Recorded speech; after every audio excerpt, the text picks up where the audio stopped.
Okay, class, here we go. We are looking at the lecture on the back side of the general introduction.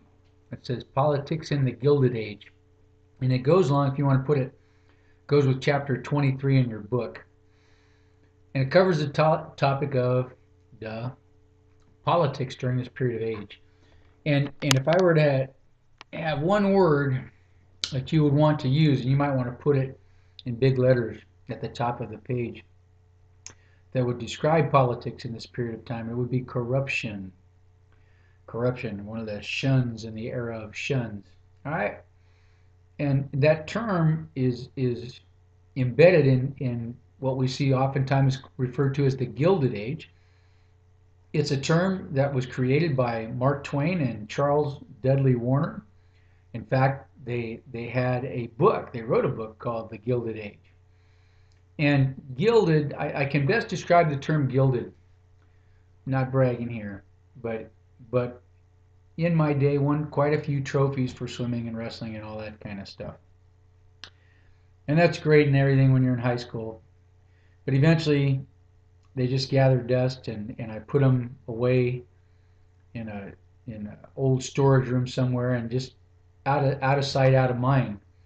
And boy, in my 30s or my 40s, I remember I came across all my old trophies and I'll take a look and reminisce the day. And it was there that I realized that these things that I had marveled at, so shiny, so cool when I was in high school, as I thumped on them, tink, tink, tink, it's really just painted plastic. And, a couple of screws that hold them together. They're shiny, ooh, they look good then. But they're really cheaply made when it comes down to it and you look at it. And that's exactly what the term gilded means. And the way that Mark Twain kind of described it is, oh, America, democracy, wow, land of freedom. He goes, it looks good on the outside, but let me tell you what it actually is. It's just cheap. It looks good, shiny, but it's really cheap imitation plastic is what it is. And so, and that's how he describes politics in particular in this time of age. Now, general characteristics. What you need to put there is there's a great many problems in America during this period of time. There was partisan politics, pretty similar to what we have today, where Democrats were Democrats just because they were Democrats, and Republicans were Republicans pretty much just because they were Republicans, and they voted along those lines. Patronage, um, close elections. These are some of the political characteristics of this time. High voter turnout. I mean, they got like 80% voter turnout in most elections. Today we can't get 30% voter turnout. Um, some corruption, as I said before. The major issues, amazingly enough, there was not that many disagreements on political issues in that day. All right. In fact, there were three major issues, and you need to commit these to memory, class. All right. Number one, letter A, was the spoils system versus civil service reform. The spoils system, which is basically giving jobs to your friends and family because they're your friends and family. Okay?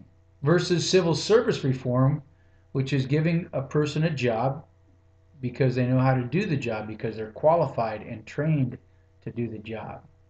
So the spoils system, which was put in place by Andrew Jackson back in the 30s and was becoming a way of life by this time, came into question whether that was the best way to do things, because there was a bunch of political corruption going on, and when you give jobs to your cronies who don't necessarily know how to do the job, then that's when there's going to be some of that.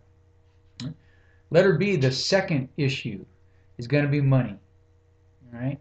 And the idea of hard money, which we know is specie, versus paper money or soft money. Also along those lines, gold versus silver. So what type of currency should we use? Okay? to back our monetary system in America. And we'll get into the details of that later, but for right now, that's it. Right? And letter C, an issue that has not gone away, is the tariff. Okay? That's always been an issue. So again, A, the spoils system versus civil service reform. B, what type of monetary system should we use? So money is an issue. Okay? And letter C, the tariff. Okay? And again, you have to commit those to memory because it really, you can't talk about politics in those eras without knowing what's going on with those three. Okay? Political parties, rivalries. We're going to see a huge flux of immigrants coming into our country at this time. And both political parties, Democrats and Republicans, would be recruiting those immigrants to vote for their candidate. You could persuade the immigrants, your candidate could win because there were so stinking many of them. Okay? Voter turnout was the highest in our nation's history. Again, 80%. And just to give you, today we can't get 30% of people to turn out for an important election. So that was pretty outstanding. Okay. Now, what types of people were attracted to each party? This is the biggest difference between political parties in this age, and that's their constituents. Who tended to be Republican and who tended to be Democrat. In class, it is. These are tendencies. Obviously, I'm going to speak in general terms here, but generally speaking, this is true. Okay? Republicans tended to be people from smaller rural cities and towns in the Midwest or New England. Okay? Small people from smaller rural towns. Okay, and when you think of rural towns, you want to think of their values. Okay? Or towns in the Midwest and New England. Right? People from the business communities or industrialists or bankers tended to be Republican, and Republicans with more conservative fiscal monetary policies and things like that. Okay? So the business community. Okay? There was a larger growing middle class, and the middle class tended to be Republican and support Republican politics.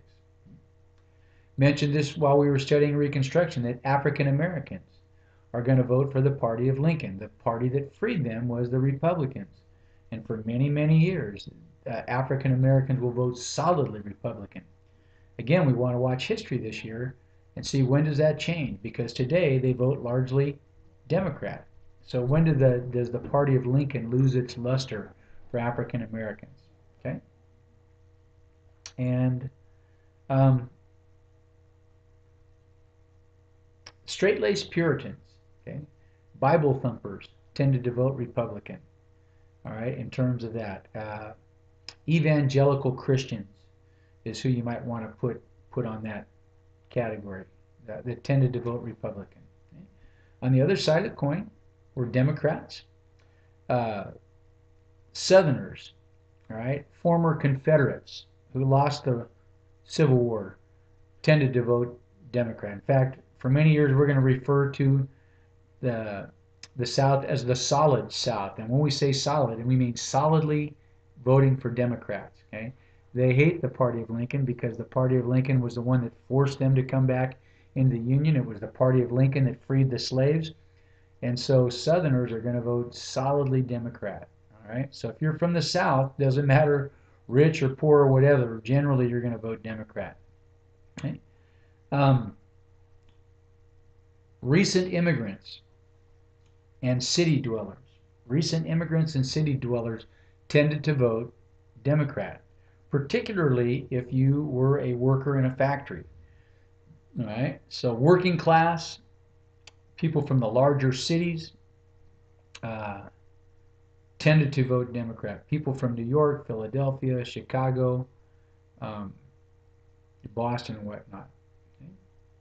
And then last but not least, Catholics, particularly Irish Catholics, tended to vote Democrat. All right, so that's as a religious group.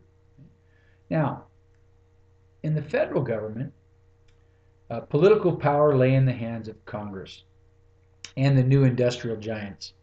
We'll talk about that in chapter 24. But any political power was not the president. The view of the presidency was it's my job to oversee Congress. It's not my job to run the country. It's Congress's job. And unfortunately, because of bribery and corruption, Congress was controlled by big industrialists, okay, who got Congress through bribes and through corruption to vote through legislation that would benefit business. We're going to see later that during this period of time, there was a very laissez-faire attitude in Congress that what's good for business is good for America. So we are going to pass laws that help business and not hurt it. Okay? We in those terms, okay, uh, we're going to deem this the era of forgettable presidents. For Strickland's class, at the very beginning of the year, we wrote down as many presidents as you could possibly think of. And I'm almost willing to bet if I hand those back to you and you look at them, you're not going to have any of these presidents on your list, starting with Andrew Johnson and going all the way through William McKinley. I bet you none of you have any of those presidents unless you memorized all the presidents. They're not going to be on your list. Okay? They're very weak. They're very ineffective, with the possible exception of Grover Cleveland. Okay? Because of politics in this age, they couldn't afford to ruffle any feathers because they wouldn't. In fact, no president will serve 2 terms of the forgettable presidents. Grover Cleveland will serve 2 terms, but they're not consecutive terms. All right. William McKinley will be elected to 2 terms, but unfortunately he gets assassinated. All right. So it is the era of forgettable presidents. All right. Very weak presidencies. Okay? State and city governments, and the state and local level, political power lay in the hands of political machines and political bosses. Tammany Hall, Boss Tweed, George Washington Plunkett, Big Jim Pendergast. Okay? These machines became very good at recruiting and organizing voters, especially immigrants. Most notorious was Boss Tweed, or his name is William Marcy Tweed, who ran Tammany Hall, which is a political machine in New York. Actually started during the days of Aaron Burr, if that gives you any idea. Okay? Others included Big Jim Pendergast in Kansas City, George Washington Plunkett, also of Tammany Hall, and every major town had their political bosses who ran local politics. They don't really influence the national scene. They run the state governments and they run big city governments. New York, Chicago, Boston, Kansas City, Minneapolis. Towns like that all had their political bosses. And the bosses are not elected officials. They get officials elected, and once they get those officials elected, they then control the political or the politics in that town. All right? So this is an overview generally of this politics in this age. Don't forget the 3 major political issues of the day: civil service reform, monetary policies, and the tariff. What was the role of the president? Who controlled the real power in our federal government? And who controlled the political power in large cities and state governments? If you can remember those things, you'll do well on the mini quiz when we get back. All right? Very good.